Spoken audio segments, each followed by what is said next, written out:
We got to start, guys, with Manchester United. It really has been a roller coaster ride. If we were talking about the positives last week, it seems as though it's back to the negatives again. Ten Hag obviously taking a few measures recently, as we've seen reported, when it comes to not letting some of the press into his press conferences. He's upset with some of the leaks that have come from the dressing room there. But is he the problem, Janusz, or are the players the problem? We're going to pinpoint specific players as well. Well, other than the fact, the easy thing to say that players, of course, bear responsibility. For me, that's the only problem. For me, it's always about a manager, always about the general, always about the CEO of a company or a team.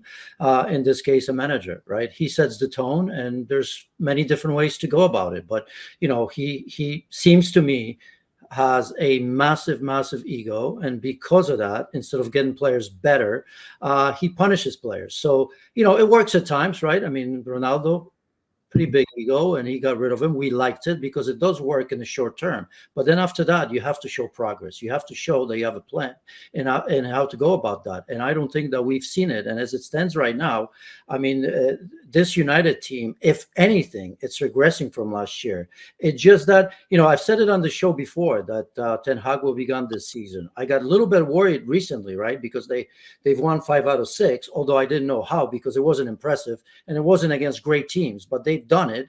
So, normally you'd say to yourself, if you're a logical person, say, well, let's wait and see.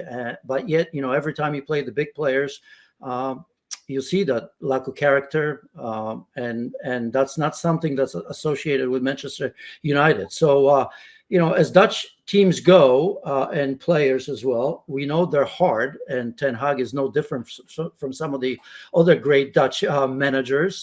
But at the very least, you look at managers that get players better in times of crisis instead of maybe putting them down and running them through the ringer, which is what we're hearing and finding out right now. So more of a punishment than trying to get even the worst players better, because I'm sure we'll get to the likes of Rashford and all of that. But I look at Ange Postecoglou and I see a manager who has done things overnight for the most part. So Ten Hag is the biggest part of the problem? By far. I'll stand here. Look, I mean, I'm not here to fire coaches, but at a club like Manchester United, you have to find solutions until you find the right one. And for me, it doesn't seem that Manchester United is anywhere near getting better from that last season. And here's a manager that picks fights with, I'll get to it maybe in a second, but you tell me how Harry Maguire all of a sudden is the best defender that they have, because I'll never buy it. You have Varane, who's won just about everything. Now, I don't know what's going on behind the scenes, but at the very least, when you concede, 3 and 4 to the likes of Galatasaray and Copenhagen, I'd like to find out. It's not good enough for me to say that he's better on the left-hand side. Varane is World Cup winner, Champions League winner, probably every trophy I can even think of right now. For him, not to even try him, that's incredible. Jadon Sancho, I mean, there comes a point where you have to be the bigger guy. You're supposed to be the teacher. You're supposed to find a solution to somehow let him in. And again, I'm not behind the scenes. I don't know it, but I look at the players. I look at the players that get the second opportunity and some that I don't, at a moment where Manchester United is playing absolutely nothing when it comes to football. Zero. They're no different than some of the teams in the second half of the table. Nothing. There's no identity whatsoever about Manchester United.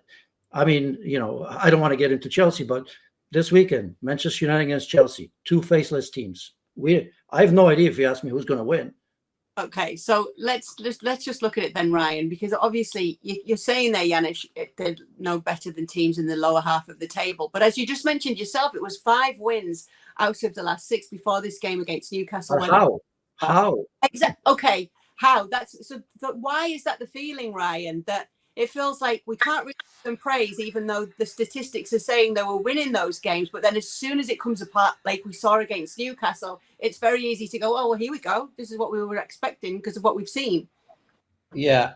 I mean, I chalk the 5 wins out of 6 up to the fact that the 5 wins were against all teams that were in the bottom half of the table. They just had a lucky run of an easy kind of soft part of the schedule. And as Janusz was saying, it's not like they were winning any of those games 2-0, 3-0. They were winning the games by 1 goal.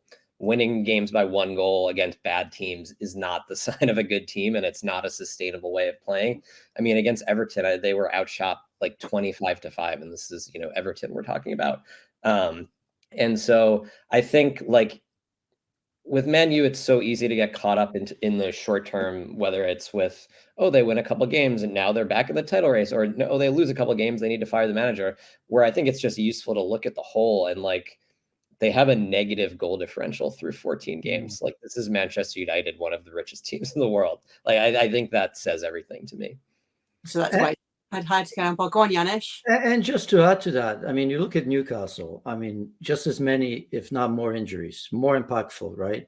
And this is a team that for the third straight game, and it's not just any game, I think Chelsea, PSG, right? And then Manchester United, third straight game, same lineup.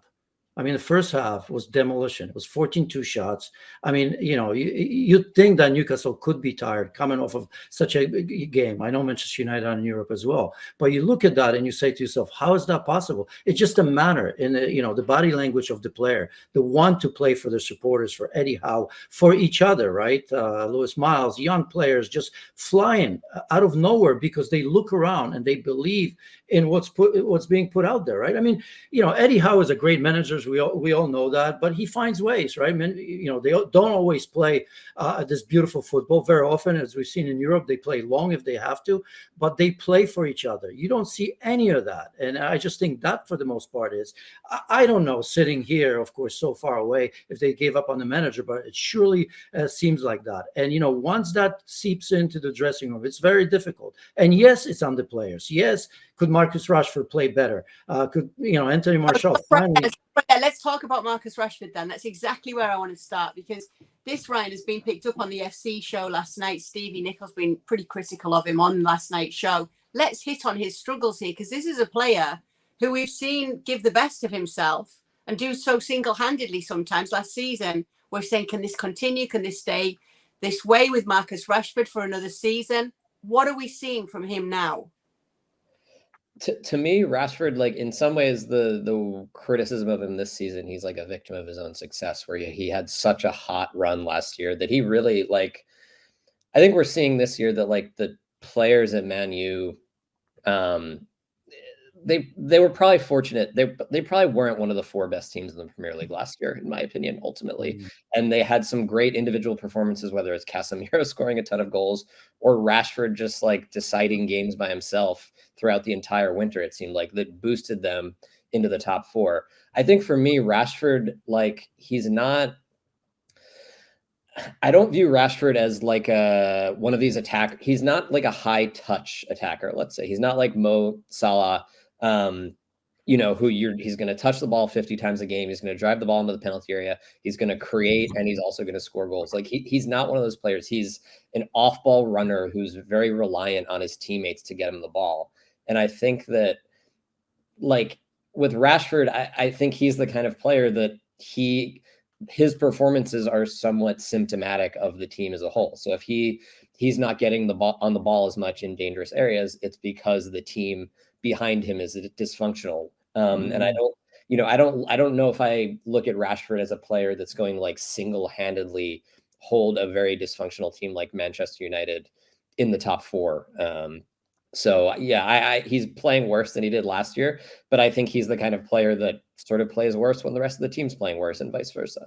So listen to this, Janusz, because obviously people are in the comments giving their views here. We've had Marcus Rashford embodies Manchester United, on fire for a month, then disappear for a month. So we're looking at like 1 step forward, 2 step backs here.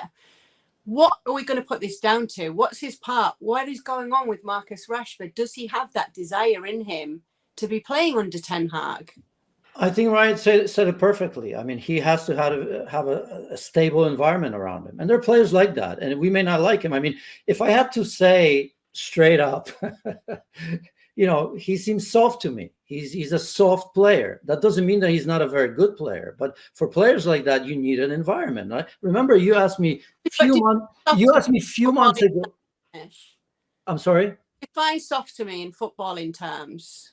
Yeah, he's not up for the battle. I mean, he's not the type of, we know defensively that's not what he enjoys. He's not the player that he's going to get himself super dirty, right? And he doesn't have to be. There are roles for players, but we have found out that he can finish. He's got the pace. He can be very effective on the right team. But when the team struggles, he struggles. So once you know that, you best finding an environment for players like him, because he's not the only one around the world, or you get rid of him. But remember, months ago, you asked me, or maybe I've said it, that I can see Marcus Rashford playing on any team in Europe, and I could in an organized team, at Real Madrid or some of the best team. If you put him on Bayern Munich, where everybody understands the best version of Bayern Munich, whenever everybody understands their roles and are willing to work for players like him, who everybody understands what they give you going forward, then you're willing to work for a player like that. But when you have everybody around you fall apart and not pulling their part, that's what happens here. So that's where the fight. There's no balance, there's no progress,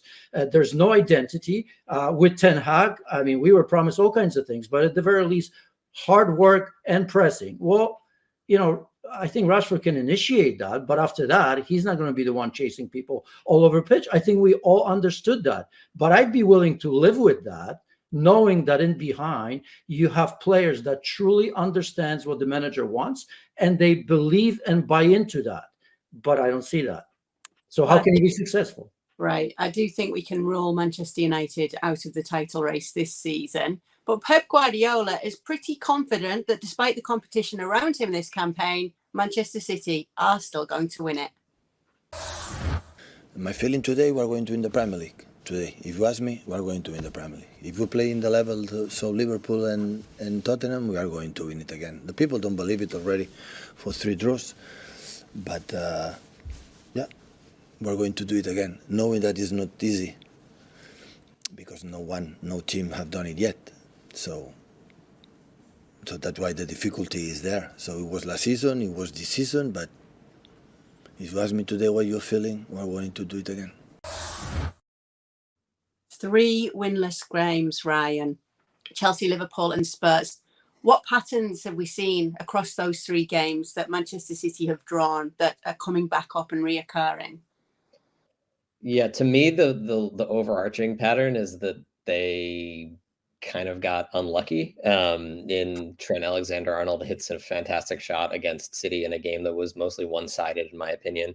And then there was some good finishing for Tottenham, who didn't threaten much throughout the game. But I think beyond like City dominating games and then just not converting their chances and their opponents converting theirs, which is a really boring way of analyzing the sport, so I'm not going to do that. I think one thing that I've noticed with City is that they do often feel like they take their foot off the gas when they have a lead and they're dominating. They don't tend to go up by 2 goals, or they don't as much as I remember them doing in the past.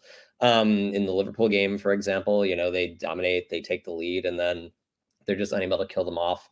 In the Tottenham game, they go behind, tie the game, take the lead. Then there's a long period of them not creating anything. Then Tottenham eventually ties it. Then they suddenly create a ton of chances, score again, and then they basically don't take another shot for the rest of the game, and then Tottenham ties it. So there is like the success of the team last year was with the team becoming a little more conservative, not pressing as high, not at risk of getting exploited by counterattacks in behind, because it seems like Pep realized that's the only way his teams could ever lose. So he wanted to try to find a way to eliminate that. But in response to that, it requires a kind of more slower pace, conservative style with the ball. And I think at times it leads to kind of these meek periods of them not creating anything against teams that they were fine creating chances against. And then suddenly, you can't control soccer perfectly. And these other teams have talented players. So then they kind of hit you in the mouth, and then suddenly it's tied. All right. So, Janusz, I want to get to you with Erling Haaland again, because we were talking about the big chances he missed and obviously the goals that he does score last week. And I feel that, this is something that we always put on Darwin Núñez at Liverpool. It's talked about a lot, but I do want to bring back up the Haaland point, because we've got some stats in here. It's 43 big chances missed in the Premier League, 28 last year, 15 so far this year, leading the rankings in both of those instances. Just to put it into context, Harry Kane had 30 big missed chances in his final 2 seasons at Spurs. Is this an issue? Is it more of an issue than City's defence? No, no, but I mean, it's always been an issue with me with Haaland. I told you many times he's a great goal scorer in general, but he's not a great player, and that's just that. And I'll never leave that because he's always going to be on great teams. But I mean, I don't want to compare him to Messi, but Ronaldo. If you look at Why power, are you always be on great teams then if you're not a great player?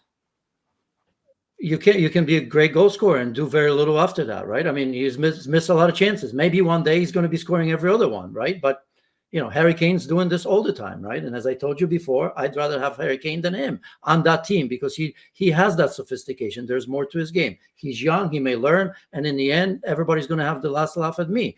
But it's not for me to put him down. It's just that it continues every week, even though we say it, we see how many chances he's got. Because that last game against Spurs, if he puts away that chance, and by the way, I do agree with Ryan as well. I mean, that game against Spurs, if he scores that goal, and then you have Doku, who needed to score. I know it looked close, it was a crossbar in a post, and, City doesn't, they used to finish games in the first half. Very similar game to Liverpool. And they didn't. So now they paid the price a little bit because their defense is unsettled. And that's clear to see that Pep Guardiola's got to fix that. They've conceded 10 goals recently in all competitions. They have conceded 16. Usually Manchester City, when they're winning, they're the best defense or second best by a goal, in the olden days with Liverpool, whatever it might have been. Right now, it's not settled. Nobody's playing well in the back, and we don't know what the best formation is in terms of that. So that's their issue. But because they have so much talent, they'll figure it out. Haaland, next game, probably scores a hat-trick. It's going to be inconsequential to what I say. He's going to continue to score goals. He's going to be the leading scorer, I'm sure, and that's not going to change. But no surprise to me seeing the statistics, right? Because with him, everything is about power. I don't think he's a sophisticated finisher, just like Darwin Núñez, by the way, right? So if you have to compare somebody, I mean, look at Ronaldo, right? I mean, I don't know what his stats were, but pretty similar where he relied a little bit more on his pace and strength, but there was that extra sophistication. So from that standpoint, if somebody pushed me to say, well, how great is he? Messi, forget about it. That's totally different level. But in terms of him and Cristiano, even though he's young, I don't think he ever comes even close to that. Not even, I mean, I don't even remember how many Ronaldo scored, but he can be scoring two a game, and I'll still won't put him even near Cristiano Ronaldo. Okay, so let me get to you on Liverpool, Janusz, because I know we're losing you after Premier League Express today. Obviously, that was an epic game against Fulham. Brilliant goals as well from Liverpool. You were talking about team spirit earlier, and it just feels as though there's so much of a buzz around Liverpool at the moment. Trent's leadership being talked about, Klopp saying, this is one of the best games. In fact, this was the latest Liverpool had ever fallen behind in a Premier League match that they went on to win. What are their title chances? Are they as strong as Arsenal's in challenger terms? Well, I mean, we should get to that because Pep conveniently in that thing didn't mention the game against Arsenal, did he? If we play like against Liverpool, Manchester City, because we got to give credit to Arsenal because Arsenal at this moment for me are the best team in the Premier League, by the way, not just because they're top. But you were asking me about Liverpool. Still, they're still looking for the identity. I don't know if it's the one that they used to have or the one that they're trying to create. So I think the position in the table is a little bit better than the project overall. Look, I'll tell you, I like Liverpool much better when they were winning the league or they were in that, massive fight year in and year out, 1 point different with Manchester City, when an Anfield, they jumped on teams and it was over in the first 15 minutes, rather than the team that shows character, which is, by the way, important, and continues to come back after going behind. And at times, like even this game, you kind of say to yourself, well, that's a bit lucky because it was. I mean, great goals in the end, but my goodness, if you keep doing this, it's not going to look good. So they're still building. I think, if Manchester City continue to give chances to everybody else, Liverpool has the ability to do that, although I worry about Mo Salah leaving for African Cup of Nations. That's obvious why. But, outright, I think they still need the rest of the season. And next year, maybe then we can say, Liverpool are absolutely back. So not quite yet. Okay, let's talk about Ryan's latest piece. It'll be live today on ESPN FC, rating the MVPs for their sides in the Premier League so far this season. So how did you work this one out, Ryan? Yeah, like any good data analyst, not that I'm a data analyst, but someone who uses data, I use numbers to shield myself personally from any criticism of people that disagree with this. So I use this thing called a possession model, which essentially like estimates the probability that a goal is being scored based on where the ball's on the field. And then it awards players. So let's say there's a 1% chance of the goal being scored based on where the possession is. And then a player completes a pass to an area where it's suddenly 25%. Then you award that player with 24% goal probability added. So basically, I just picked all of the players that led their team in this expected possession value stat. So obviously, that's going to penalize like strikers that aren't creating the capacity to score. And it's also going to kind of favor your sort of attacking midfielder types that are moving the ball into dangerous areas. So I guess in some ways, it's kind of like the hidden MVPs of each team, or the players that are most important for each team in terms of creating the opportunities to score. I'm wondering if you're happy with the way it came out, though, and if there were any you looked at and thought, oh, I'm not even sure myself here, but I'm going to go with the numbers, because I do want to pick out the two Manchester teams. You've got Jeremy Doku for Manchester City and Bruno Fernandes for Manchester United. Yeah, I think for Bruno, that checks out to me. I know he's sort of a controversial player, but he sort of plays this very kind of high wire style where he loses the ball a lot, but also attempts a ton of kind of dangerous diagonal pass into the box, etc. And, it made me wonder like what, in some ways he's the only successful signing the Manchester United's had in like 5 years. And if he wasn't on the team, like, I don't know how they would ever move the ball into the final third, basically. So that for me, Doku surprised me a lot. He, like on a per 90 basis, he like almost laps the Premier League based on this metric. And do I think Doku's the best player on Manchester City? No. But I think his presence here highlights kind of how valuable he is. And, you watch him play, right? And you see the value of a winger like him, where it doesn't even matter if he's able to beat a defender off the dribble, because the defenders have to play so far off of him. You frequently they let him dribble into the box, and then suddenly you're in the penalty area where dangerous stuff can happen. Or the defenders are playing so far off of you that like basically every time Doku gets the ball within 40 yards of the goal, it ends up in the opposition penalty area eventually. And that's just, at least statistically, a really valuable thing. Okay, so let me give Janusz the others. So obviously you've heard the Manchester teams there, Janusz. We're just picking out the top 7 here. I say the top 7, not the actual top 7 now, but you know how it goes. Actually, might be. Anyway, Arsenal, Saka. Obviously, you heard the Manchester sides. Newcastle, Kieran Trippier. Liverpool, Mo Salah.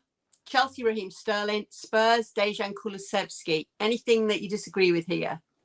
If you're looking at it non-athlete. I'm going to, look at it as a player. I mean, two, the Manchester City, because, I don't want to be a hypocrite, but I still give it to Haaland because, aside from scoring goals, he ties in 2 or 3 players every game. His presence alone is an issue defensively for all the managers, right? I mean, before they even go on ahead of the game to talk about what Haaland can or cannot do, they have to figure it out how to limit his chances, right? And even if you do, he scores. So, by the way, I don't hate Erling Haaland. I would have given it to him.